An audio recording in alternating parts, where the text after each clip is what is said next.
नमस्कार प्रेक्षकांनो, लग्नानंतर होईलच प्रेम मालिकेच्या पुढील भागात आपल्याला खूपच भयानक ट्विस्ट पाहायला भेटणार आहे. तर प्रेक्षकांनो, व्हिडिओ पूर्ण बघा. आवडल्यास लाईक करून चॅनलला सबस्क्राईब करा.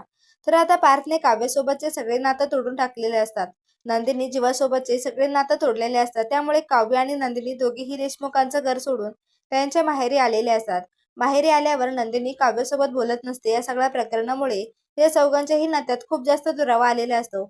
तर जीवा आणि काव्य काही करून पार्थला आणि नंदिनीला मनवण्याचा प्रयत्न करत असतात. काही करून आता त्या दोघांना पुन्हा पहिल्यासारखं करायचं हे त्यांनी ठरवलेलं असतं. पण काव्याला आता समजतच नसतं की ती पार्थला कसं मनवणार होती. पार्थला तिने इतकं दुखवलं होतं की तिला आता स्वतःचाच राग येत होता. तिच्यामुळे पार्थला जो काही त्रास होतो हे तिला अजिबात सहन होत नव्हतं.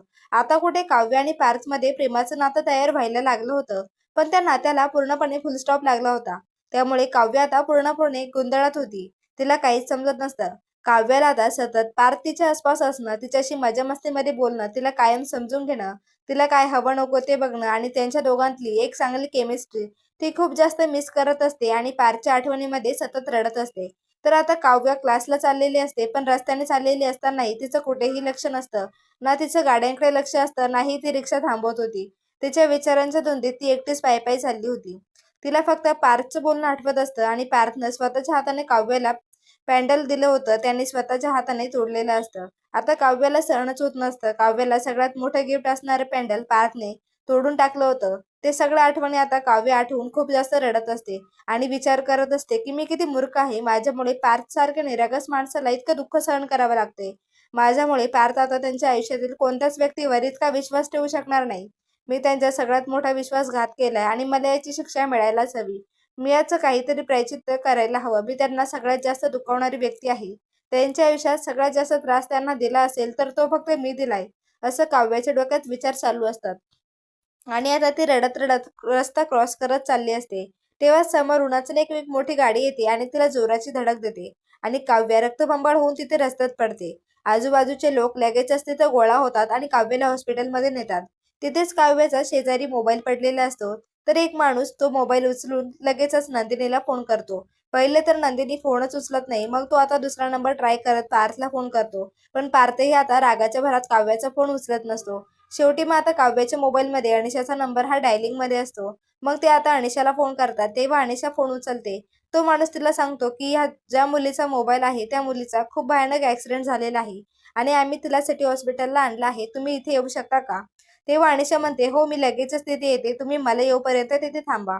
अनिशा धावपळ करत येत असते. ती तेव्हा पार्थला फोन करत असते.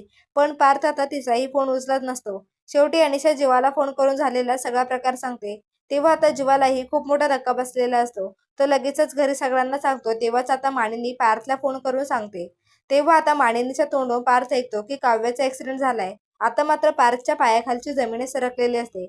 आता त्याला स्वतःचाच इतका राग येत असतो की त्याने काव्याचा फोन उचलला नाही. अनिशाही त्याला फोन करत होती तरीही त्याने फोन उचलला नाही. आता तो खूप रडकुंडी येतो आणि मानिनीला म्हणतो, आई आता कुठे त्या, मला त्यांना भेटायचंय असं म्हणत असतो. तेव्हा आता मानिनी म्हणते, ती सिटी हॉस्पिटलला आहे, तू तिथे ये. आम्हीही तिकडेच जातोय. तेव्हा आता सगळे धावपळ करत सिटी हॉस्पिटलमध्ये येत असतात. पार्थ मात्र धावपळ करत हॉस्पिटलमध्ये आलेला असतो. तो अनिशाला विचारतो, कुठे काव्य, मला त्यांना भेटायचे. तेव्हा अनिशा म्हणते ते आयसीयू मध्ये आहे, तिच्यावर ट्रीटमेंट चालू आहे. आता मात्र पार्थ पुरा हादरून गेलेला असतो आणि त्याला काय करावं तेही सुचत नसतं. तो आता तिथून लगेच देवापुढे जातो आणि म्हणतो, देवा हे काय होऊन बसले, प्लीज देवा त्यांना काहीच होऊन देऊ नको. काव्याला लवकरच या सगळ्यातून सुखरूप बाहेर काढ, असं आता पार्थ म्हणत असतो.